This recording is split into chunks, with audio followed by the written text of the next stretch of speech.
Okay guys, so ito meron po nagpagawa sa atin ulit another na control ulit. Pero duplex din ulit to. So alternate din ulit yung dalawa.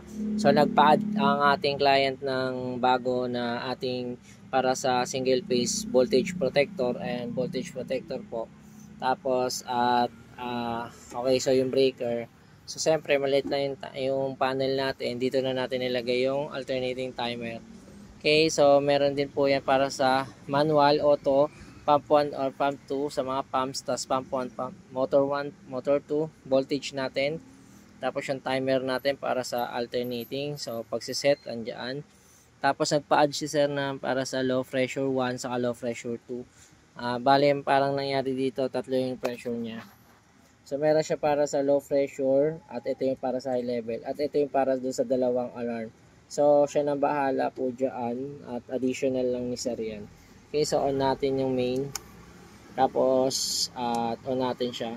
So nagbi-blink, kailangan mag-stabilize muna yung ilaw.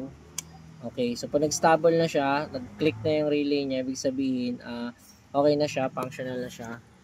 So, tingnan natin. Ayan. So, sa manual, pump 1. So, hindi pa siya nakarekta.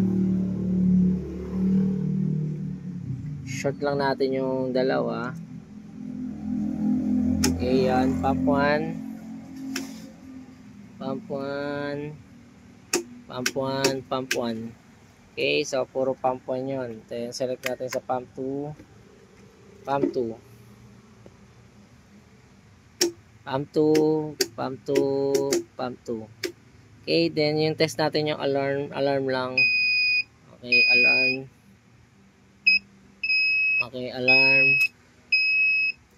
Tapos next, test natin yung auto. So, auto. Ito pala yung auto. So, gagana na yung timer. So, wala pa siyang pump. So, pump 1. After 9 seconds, pump 2. Okay, after 9 seconds ulit. Okay. Ga-alternate na siya.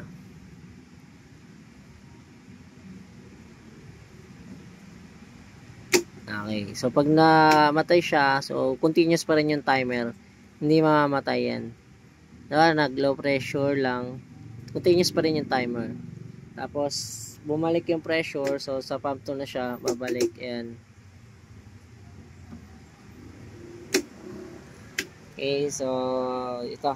So, ito yung pinagawa sa atin ng client natin. So, nag-add siya ng para voltage controller. Tapos, para sa pump and pump 2 na. So, yun lang. Thank you for watching.